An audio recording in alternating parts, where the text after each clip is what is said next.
Hey, what's up, everybody? Welcome back to another episode of the Real Heroes Show. We got Cory and Nick with you as always, and in today's video, we got a spoilerific review of Episode 6 of Star Wars The Bad Batch, which was entitled Decommissioned. Again, there will be big-time spoilers for this episode and all the episodes that came before, so if you haven't seen it yet, head on over to Disney+, then come back and see us. Nick, how you doing this morning, bud?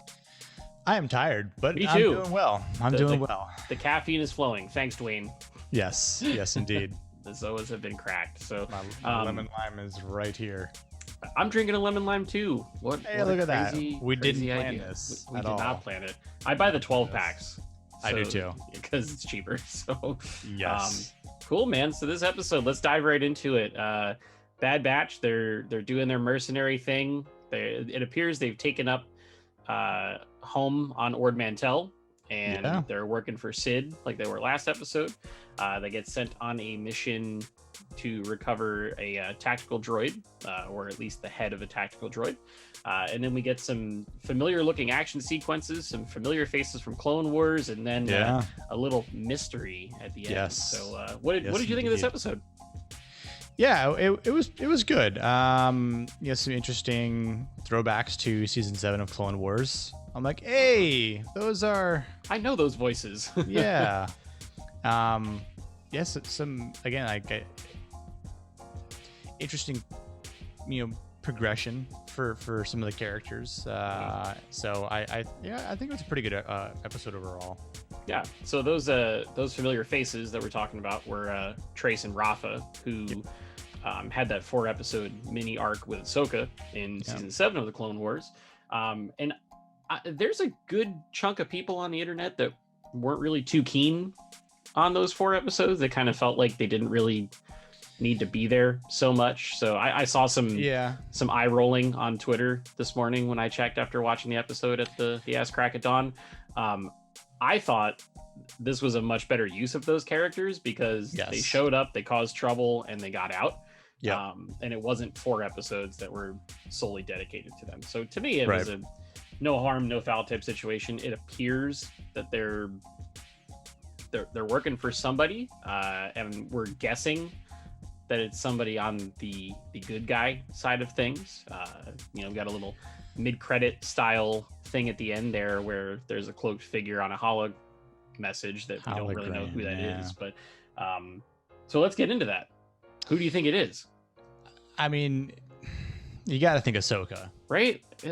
That's if you've seen those 4 episodes in the Clone Wars season 7, it was all about the two of them and Ahsoka. So, and I want to say the dark style of her robe is a little similar to maybe what we see from Ahsoka later on in Star Wars stories. And at the end of Clone Wars, she's got a dark gray. Yeah. When she buries all the clone troopers from them. So So I want to say it's her. I think it would if again Filoni, right? So I mean, I agree though. I think this is a better use of those characters, and I mean, of season 7, obviously, like you've got 3 arcs within those 12 episodes.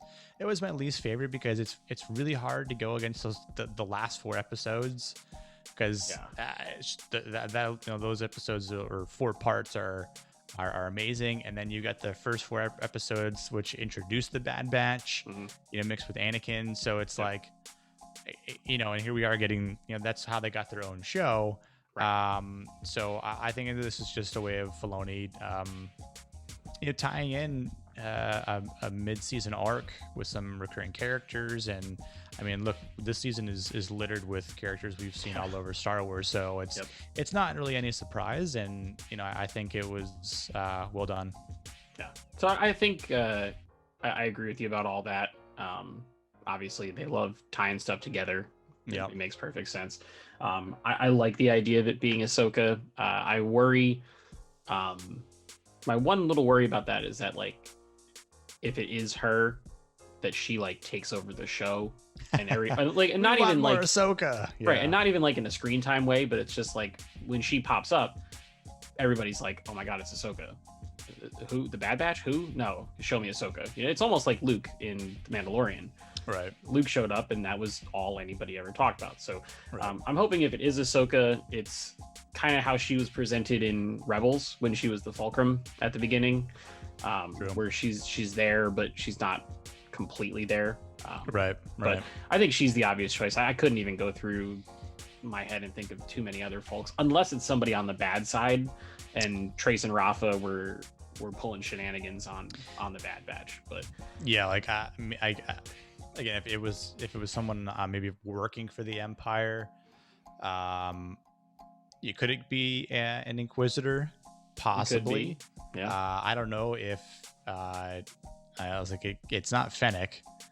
So again, who could it be? And I don't think that they would just suddenly flip-flop to the Empire, right? I mean, they didn't really feel that great about the Republic anyway, so right. The Republic, Yeah, the other thing I thought was crime syndicates, and Maul is still farting around the universe at this point. So maybe he like appealed to the side of them that didn't like the Republic or the Jedi, and he was like, "Ooh, I can come to my side, come play with us. We have money, and we'll give you a better life or whatever." But right. I think though that it sounds like they're trying to present them on like a light side fashion. Yeah. So I'm thinking Ahsoka. Same. So next thing on the list to really talk about is this is episode 4 in a row now where Wrecker has taken another shot to the head, and this one they really teased it happening. Yes, his voice changed. Got good soldiers. He started saying the same lines as Crosshair. Did you think this was the episode where it was gonna finally happen? I wondered if it was like at the end, but he got up, he kind of somewhat snapped out of it and started firing back at the droids, but he went down not only because he got blasted, but because his head's a mess. Right. So I really think that this was episode 6. I want to say maybe by episode 8, mid-season. Like mid-season. And again, it could be like a mid-season heartstrings tug. That we lose Wrecker, or and I'm not saying maybe we lose Wrecker as he gets offed, but we lose him from being a good guy, right? Part of the Bad Batch. But once I saw those or heard those words, I was like, you start like squeeze your fists a little bit. You're like, is this it? Is it happening? Because before it was like, okay, they've hinted at it. He's hit his head, right? He's complained about his head, but at the same time, they could just ignore it at that point. After this episode, there's no ignoring it anymore. Yeah, there's no denying it. There's no more what ifs. It's all truth right now. Yeah. So and I'm a little bit afraid of Dark Wrecker. Yeah, because he's real strong, and he might be a bulldozer. Yeah, man. So I don't know. I feel like at that point the only way to take him down is to blast him, unfortunately, right? Or I think maybe if he turns by the 8th episode, then maybe like the plot for the first part of the second half of the season is finding Rex and Ahsoka, because Ahsoka was able to pull Rex's chip out, and they don't want him to be like Crosshair. So we'll see what happens there, but I'm very glad that they're advancing that storyline. Yeah, it's interesting that you mentioned that, because I wonder if if Ahsoka gets pulled into this, and if there's any sort of connection between Ahsoka, the Bad Batch, Rex with the Bad Batch. Is Rex gonna make them privy to a possible way to get their chips out? So I don't know. It'll be interesting to see what happens. Like I wonder if Tech and Hunter will ever have their heads starting to go in that unfortunate direction. But Echo, I don't think Echo can be tainted. Yeah, I think he's past that at this point because he's like part robot at this point. Right, he's like basically been fixed or immune, something like that now. But Hunter and Tech, they could definitely both go off theoretically at any point. Yeah. All it takes is some blunt trauma to the head, apparently. Right. And that'll do it. So it's pretty interesting. I know that in that Clone Wars episode, Ahsoka had to put Rex in like a medical tube and do some force wizardry to get it out. I don't know if they're gonna need all of that again, or if Tech is trying to cook something up on the technology side of things to get it done. But we'll see where it goes. But I'm pretty excited about that. It's pretty cool. Did you feel like the whole action sequence with the conveyor belts was a lot like Geonosis in episode 2? Yeah. Even with Omega getting caught underneath the one heavy droid, it kind of reminded me of when Anakin's arms got caught underneath it. Yeah. The prequel references are strong with this show. Look, Filoni loves the prequels. He sure does, man. And the funny thing is that he'll back up reasons why they're good. Yep. So, I mean, it's not surprising to see more of it, which I like, because again, it's an ode to the maker's creations. Yep. So, absolutely. But yeah, it was cool to see some stuff like that. I liked some of the humor parts in this episode. When Omega gets told she has noodly arms. Yeah. Noodle arms. All I could think of was I literally sent you the GIF yesterday of Bruce Banner saying baby arms to Thor. Yeah. It's like, you gotta start lifting, man. Wrecker's gotta teach you how to do some curls with that gong droid. I know. That's what I thought of too. Like, she's got baby arms. She needs to go train with Thor, but more so Hulk. Yeah. But then Sid, don't sleep on Sid. Dude, little Trandoshan showed up and she was like, pop. Yeah. I thought 3 bullseyes right in a row. And then it was all a technique thing. And Omega was able to shoot the bow proficiently at the end of the episode, which is pretty cool. Yeah. And the animation style on that bow is really neat too. Yeah. When it lights really up, cool. It's pretty slick. So, which I've never seen something like that in Star Wars. I was trying to remember anything. Yeah. So it seems like we've got some new weaponry, which again, it's cool because it's expanding things in the universe and innovation, so to speak. Yeah. And it was cool. It was cool to see something like that.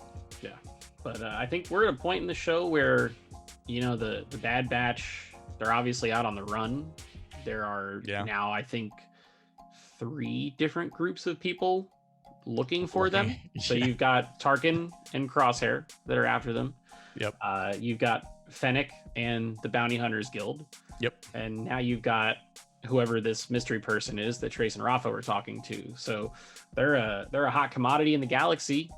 Everybody wants to know what's up with them, and it seems like all of it's directly tied to little Omega. So Omega. It'll be very interesting to see. I think the next 2 episodes will be very telling as we get into the mid-season. And then from there, we don't really know anything about the back half of the show. So if I had any sort of expectation, I would agree. I think these next 2 episodes are going to be very telling. I think we'll start to see the pace ramped up a little bit more. Yep. I think and it's nothing against the first half of this season, but I'd like to think that the second half of the season is going to be more story driven and not a lot of filler. Because again, we don't know what's going to happen with the Bad Batch. We don't know if there's going to be a season 2. We don't know if they're going to get, killed off or anything of the sorts, which is possible. And they